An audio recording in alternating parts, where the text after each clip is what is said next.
No, diciamo era comunque un'evoluzione del freestyle, perché il freestyle non prendeva. Anch'io facevo freestyle. Sono stato là che io ho fatto il terzo il campionato italiano di salti, no? È vero.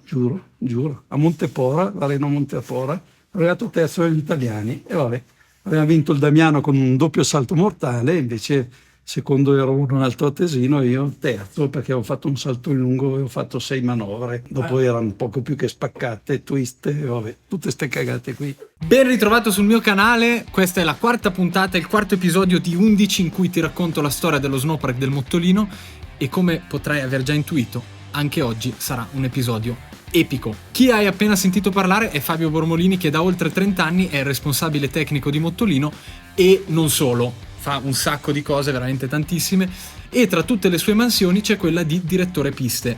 Il direttore piste è quella figura che si occupa della sicurezza, della gestione, della cartellonistica e delle attività che si svolgono sulle piste da sci.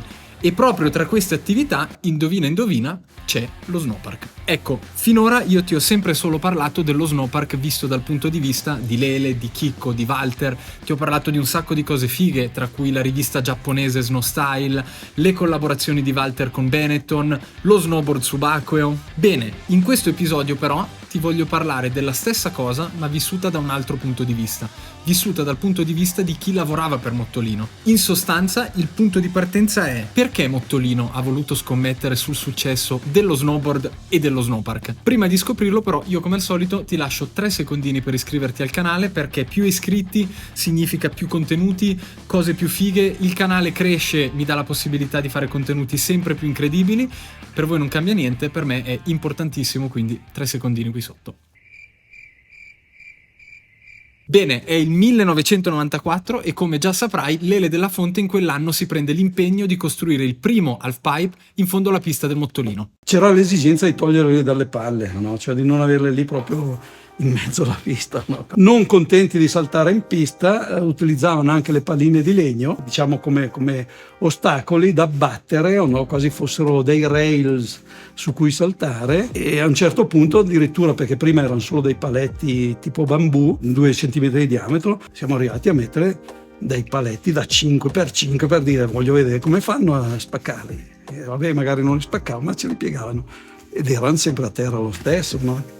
Quindi veramente erano dei rompiscatole, no? Ci creavano un sacco di problemi. Ecco, è ovvio che dover cambiare i paletti a lato pista tutte le volte non è divertente, ma questo dimostra una cosa, che per alcuni snowboarder le piste erano un limite. Loro volevano fare cose diverse e per cui dovevano o scendere fuori pista o trovare un modo di sfogare la loro creatività. Quindi Mottolino a un certo punto decide di scommettere proprio su di loro. Il percorso in Mottolino è stato, diciamo, abbastanza graduale. Sono entrato nel 1996, quindi a metà degli anni 90, in consiglio di amministrazione, e quella lì è stata la prima occasione, diciamo, per capire esattamente qual era un po' l'indirizzo che avrei dovuto prendere per dare un supporto concreto alla società. Quindi mi sono occupato di marketing, mi sono preso, diciamo, un impegno in seguire l'attività di marketing. Questo è stato molto stimolante fin da subito, anche perché si trattava di traghettare un po' la mentalità e la cultura di un vecchio modo di fare, diciamo, il nostro lavoro, quindi di essere impiantisti, e di inventarsi qualcosa per essere un po' più innovativi. Credo che Mottolino in questo abbia avuto un ruolo importante. Credo che in quel momento la scelta di prendere un indirizzo molto chiaro e fare una scelta strategica, che era una scelta che dovevamo fare a quel punto, eravamo una montagna normale, tra virgolette, dovevamo competere con qualsiasi realtà a livello europeo. In quel momento la vocazione, diciamo, l'innovazione vera e propria veniva dal mondo dello snowboard, dal mondo non ancora del freestyle, ma dello snowboard in particolar modo, e quindi non abbiamo fatto nient'altro che seguire un po' qual era il trend del momento. Soprattutto era uno sport che arrivava dagli Stati Uniti, era uno sport che si conosceva, diciamo, un po' ai primi albori in quel momento, ma comunque dava un segnale chiaro che avrebbe rappresentato in futuro un qualcosa di innovativo. Mottolino, stagione 1997,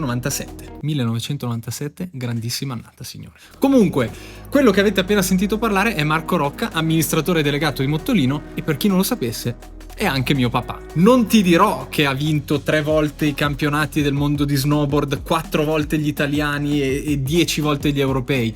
E non te lo dico perché non è vero. Non credo neanche che mio papà abbia mai messo una tavola, non credo che sappia usare una tavola, ma poco conta. In ogni caso, però, per lui lo snowboard significava poter differenziare l'offerta di Mottolino rispetto a tutte le altre località. Questa necessità in qualche modo di determinare, di avere un'identità forte, ci ha obbligato per forza a pensare un po' anche al passato, alla storia di Livigno.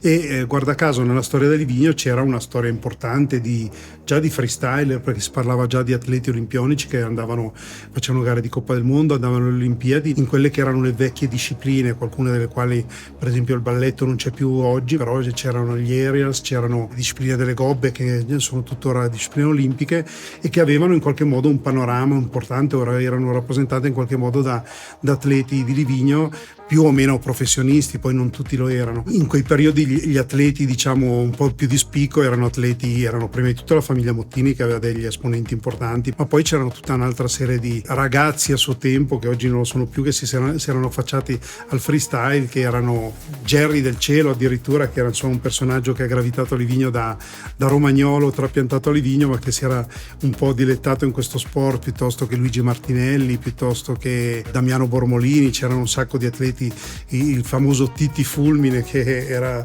un personaggio che in quei periodi era sicuramente uno dei più pazzi, dei più folli, ma comunque c'erano insomma tutti questi personaggi che a livello più o meno professionale facevano questo sport, e noi semplicemente abbiamo proseguito un po' la storia di Livigno, ma in maniera decisamente più professionale, perché se prima freestyle era uguale a 4 mucchi di neve improvvisati spesso sulla montagna o dei fuoripista fatti così per divertimento, poi è diventata una professione per noi vera e propria, quindi la volontà era affrontare il progetto di uno snowpark, avviare uno snowpark vero e proprio in maniera professionale, facendo diventare anche le persone che ci lavoravano prima o poi dei professionisti. Ecco, quindi torniamo al punto di partenza. Perché Mottolino ha deciso di scommettere sul successo dello snowboard e dello snowpark? Da un punto di vista strategico, perché era un qualcosa di veramente, veramente innovativo che gli permetteva di differenziarsi, e concretamente per andare incontro alle esigenze di chi con la tavola cercava nuove esperienze sulla neve. Abbiamo iniziato a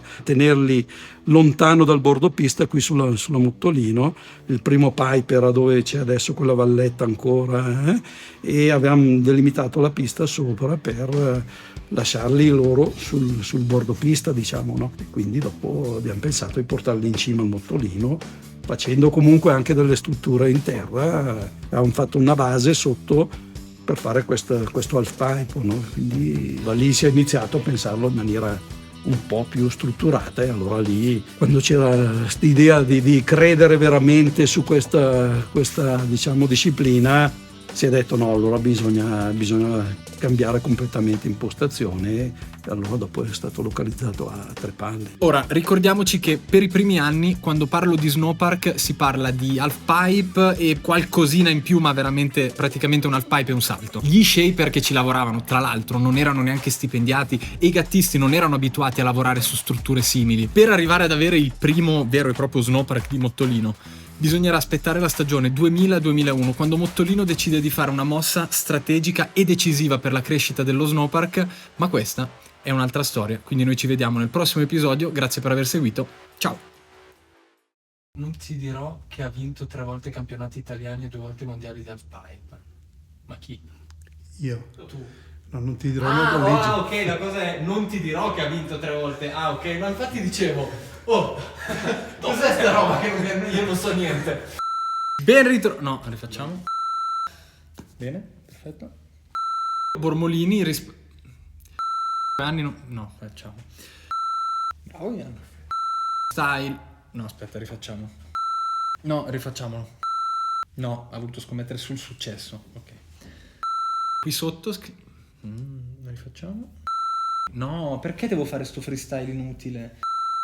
Ok, rifacciamo un'altra volta. Allora, la prima, no. Dai. Allora, Ian, impegno, no occupazione. In questa cosa, no.